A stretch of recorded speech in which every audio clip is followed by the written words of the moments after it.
छात्र के निर्मल चौधरी, जोरदार कतल दोनों छात्र।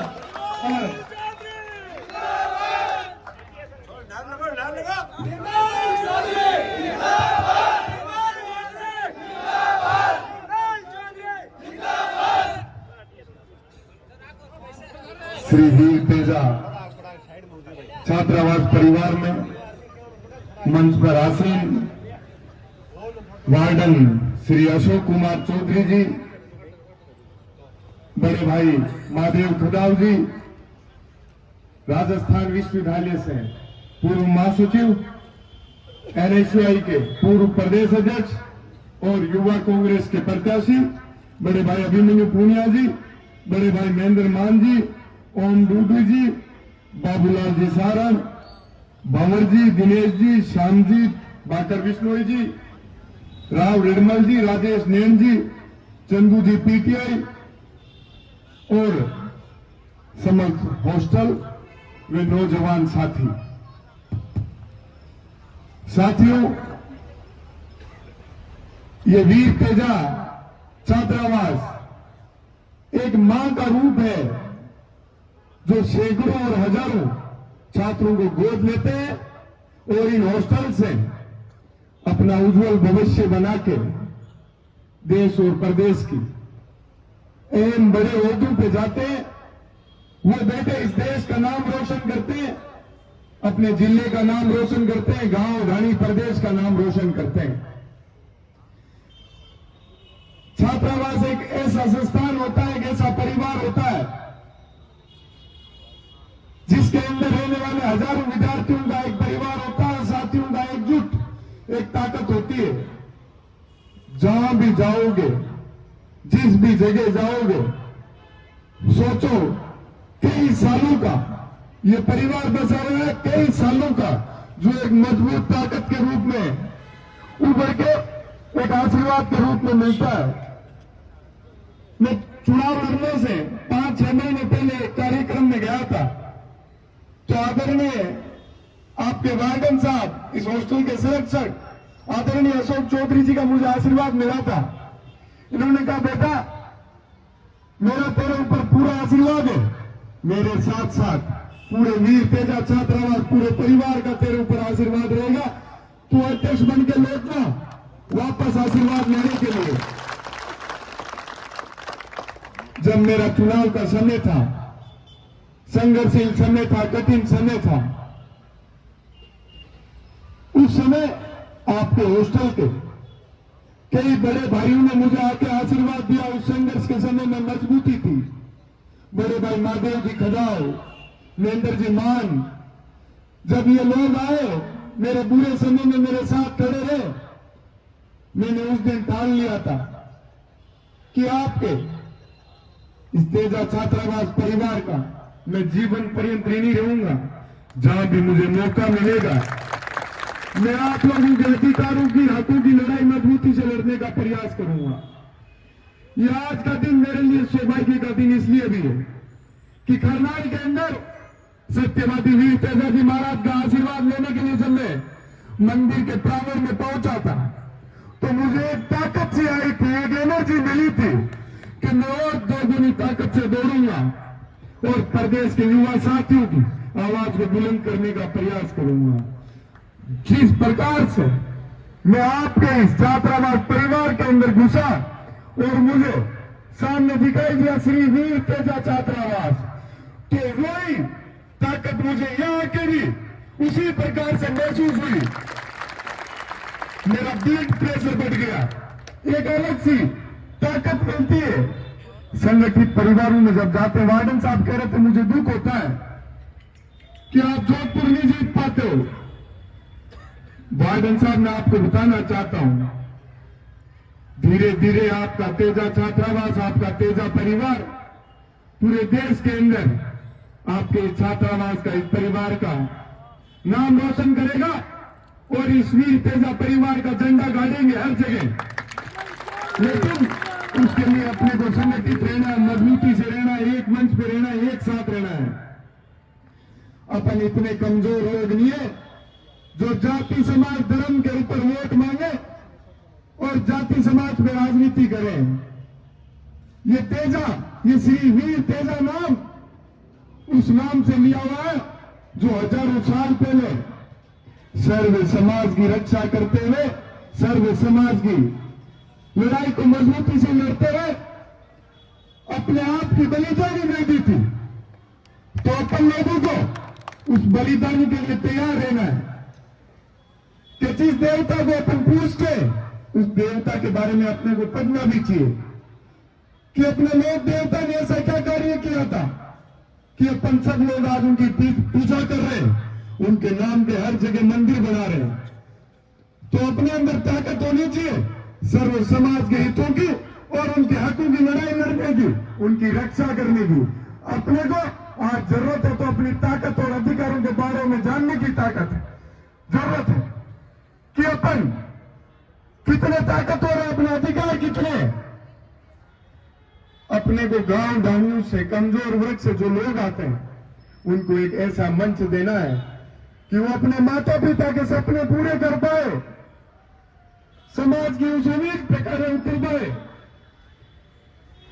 क्योंकि पीड़ित और शोषित वर्ग के लोगों को अपन आगे बढ़ाएंगे तो सोचिए उनकी कितनी पीढ़ियां अपन लोगों को आशीर्वाद देगी, दुआएं देगी। लेकिन उसके लिए अपने को याद रखना है, तो एक बात याद रखनी है कि जिस प्रकार से अपनी शुरुआत होती है और अपन जीरो से शुरू करते हैं और 100 के आंकड़े पे जाके हीरो बनते हैं, तो अपने को अपने जीवन का एक एक पल याद रहना चाहिए कि मैं संघर्ष करके किस रूप में इस पद पे पहुंचा हूं।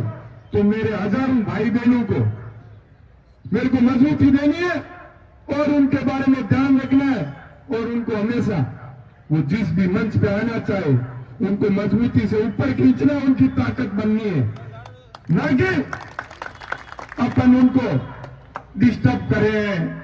अपन ये सोचेंगे कल कोई अपने बराबर आएगा तो अपनी वैल्यू कम हो जाएगी। अरे सोचिए इस और देश के, इस देश और प्रदेश का विश्व अटल पर कितना बड़ा नाम होगा। तो ये सोचने की जरूरत है।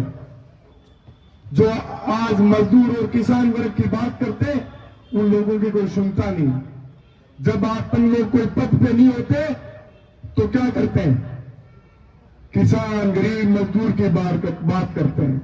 जब बड़े ओहदे और बड़े पदों पे चले जाते हैं तो उद्योगपतियों की गुलामी का झंडा उठा लेते हैं। मैंने अध्यक्ष बनते सर्वप्रथम मेरी जीत को किसानों के नाम दर्ज कराया था। क्यों कराया कि शुरुआत की है मैंने, जिस प्रकार से मैंने शुरुआत की थी, इन किसान परिवार के लोगों ने, युवाओं ने मुझे आशीर्वाद दिया। मैं आज जोधपुर आ रहा था तो एक अपनाइत की भावना जगी मेरे अंदर कि सड़क पर जगह जगह लोगों ने मुझे आशीर्वाद दिया, मेरा स्वागत किया, अभिनंदन किया। मैं उस शक्ति को बारंबार वंदन करता हूं, प्रणाम करता हूं कि मैं आज आपकी इस अपनाइत को कभी जीवन में भूलूंगा नहीं, हमेशा याद रखूंगा, ऋणी रहूंगा। मैं चुनाव तो छात्र संघ अध्यक्ष का जीता हूं, प्रेसिडेंट बना हूं, लेकिन आपको एक बात कहता हूं, मैं मेरा जीवन जी रहा हूं एक छात्र शक्ति के सेवक के रूप में। मेरा धर्म कभी मैं भूलता नहीं कि छात्र शक्ति ने मुझे किस लिए चुना है। मैं जो भी गांव ढाणी गरीब परिवार का, जो गली मोहल्ले का स्टूडेंट उस प्रदेश की बड़ी राजधानी में आता है, वहां उसकी कोई आवाज सुनने वाला नहीं मिलता है, वहां मैं उसको बड़ा मंच देता हूं, उसकी आवाज बुलंद करने का कार्य करता हूं कि मेरे से कोई भी, मेरी टीम से मेरे से कोई समस्या लेके कोई स्टूडेंट आया हो और वो यदि असंतुष्ट होकर चला गया तो मैं कहीं का अध्यक्ष, मुझे अध्यक्ष रहने का मेरा धर्म ही नहीं है। फिर मुझे छात्र शक्ति ने चुना किस लिए? उनके अधिकारों की और उनके हकों की रक्षा करने के लिए चुना है कि हमारी आवाज को जहां भी कोई दबाएगा, कुचलने का प्रयास करेगा, वहां उनके साथ मैं जाके मजबूती से खड़ा रहूं, उनके संघर्ष में कंधे से कंधा मिला के उनके साथ खड़ा रहूं। और मैं रहता हूं, मुझे बड़ा गर्व फील होता है कि मैं एक छोटे से गांव से आके प्रदेश के सबसे बड़े विश्वविद्यालय को जीता। कैसे जीता? आप सब लोगों ने आशीर्वाद रखा, संपूर्ण किसान कौम ने मेरे को जहां भी मैं कमजोर पड़ता हूं तो आप लोग आके मेरे को मेरे हौसलों को मजबूती देने का प्रयास करते हो, तो मैं हमेशा जीवन में आपको कभी कमजोर नहीं पड़ने दूंगा, आपकी कभी आवाज को कमजोर नहीं पड़ने दूंगा। साथियों, मैंने इतनी बड़ी जीत दर्ज की बिना किसी संगठन के, बिना किसी बड़ी पावर के। वो किस आधार पे? आप सब लोगों की दुआओं और आशीर्वाद से। तो उसको मैं कभी भूल नहीं सकता कि आज मुझे बड़ा आप लोगों ने नाम दे दिया। वो नाम मैं हमेशा याद रखता हूं कि आप लोगों का दिया हुआ आशीर्वाद है।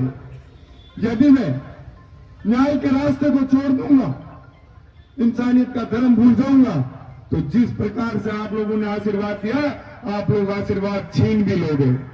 क्योंकि आपने देखा होगा कई लोग एमएलए बनते हैं, दोबारा एमपी एमएलए नहीं बन पाते हैं, क्योंकि ये जनता उनको अपना सेवक का रूप देके चुनती है और वो राजा बन जाते हैं। वो भूल जाते हैं कि हम लोग इस जनता के सेवक हैं। मैं जब चूरू, जयपुर से चूरू को छात्र संघ कन्या महाविद्यालय का उद्घाटन करने के लिए गया, वहां से लेकर आपकी जोधपुर की धरती सूर्य नगरी तक मैं पहुंचा, तो युवाओं ने, अभी प्रदेश में एक चुनाव चल रहे युवा कांग्रेस के, तो युवा शक्ति मेरे से एक बात कह रही थी कि राजस्थान के सब युवाओं के लार में एनएसयूआई के पूर्व प्रदेश अध्यक्ष, जो कि उस पद पे रहते हुए हमेशा, चाहे आप उठा के देख लेना, चाहे प्रदेश महासचिव हो, प्रदेश सचिव हो, आपके गांव ढाणी गली मोहल्ले से पिछले कई सालों में नहीं बने होंगे उतने भाई अभिमन्यु जी के कार्यकाल के अंदर इन्होंने बनाए कि मैं गांव ढाणी से जो लोग आते हैं उनको एक मंच दूंगा। क्योंकि मैं भी एक किसान परिवार से आया था और इस छात्र शक्ति ने मुझे एक मंच उपलब्ध कराया था। तो मुझे कह रहे थे कि अध्यक्ष जी, इनको मदद करनी है अपन सब लोगों को। तो मेरे को बड़ी खुशी हो रही थी, क्योंकि चुनाव के अंदर इन्होंने मेरी मजबूती से मदद की थी। मैंने कहा मैं तो वैसे भी हमेशा एहसान को याद रखता हूं, भरोसे को जिंदा रखता हूं, तो मैं तो मजबूती से इनके साथ हमेशा खड़ा रहूंगा। तो लागनू से विधायक है मुकेश जी भाकर, उनके पास में रुका था, तो उनसे कह रहा था युवा शक्ति ये बात कह रही है। तो उन्होंने एक बात कही थी कि निर्मल जो इनके लिए मजबूती से इनकी आवाज को बुलंद करेगा, इनके साथ हमेशा जो खड़ा रहेगा, उसको ये युवा शक्ति कभी भूल नहीं सकती। किसी के बनाने से कोई नहीं बनता है, ये जनता बहुत समझदार है, हमेशा याद रखती है कि कौन पद पे आने के बाद उसकी गरिमा, पद की गरिमा को बनाए रखता है और युवा शक्ति को हमेशा मजबूती के रास्ते पे लेके जाता है। तो मैं तो कहता हूं कि ये युवा शक्ति बड़ी जागृत है। ये किसी के कहने पे और बेखाने से वोट नहीं देती है, ये बड़ा सोच समझ के किसी व्यक्ति को मंच उपलब्ध कराती है। तो ये बड़ा उदाहरण बनेगा। इस प्रकार के लोग यदि बड़े मंच उठाएंगे तो ये एक बड़ा उदाहरण राजस्थान के अंदर आएगा। आज देखिए आप लोग राजनीति के अंदर बड़े मंचों पे ज्यादातर कौन लोग बैठे हैं? जो आम परिवार से निकल के राजनीति के अंदर शुरुआत की थी। पहले जो रानी की कोख से पैदा होता था वही राजा बनता था। अब जनता जिसको आशीर्वाद देती है, उसको अधिकार देती है, वो एमपी और एमएलए बनके आप लोगों की सेवा में हाजिर रहते हैं। तो युवा शक्ति से मैं गुजारिश करना चाहूंगा कि अपन लोगों को बड़ा सोच समझ के ये राजनीतिक मंच लोगों को देना चाहिए। नहीं तो अपन अपने साथ जो आज जो हल्का फुल्का हर जगह कई जगह अन्याय होता है, उसका सामना जीवन में नहीं करना पड़े। जब अपन अपनी भावनाओं को समझने वाले व्यक्तियों को आगे लाएंगे, अपनी आवाज को मजबूती देने वाले लोगों को मंच में लाएंगे, तो ये तय बात है कि अपन लोग कभी कहीं कमजोर नहीं पड़ेंगे। तो साथियों, इसी के साथ मैं अपनी वाणी को विराम दूंगा और जो आपने इतना प्यार प्रेम आशीर्वाद दिया उसका मैं हमेशा ऋणी रहूंगा। बोलिए वीर तेजाजी महाराज की, वीर बीते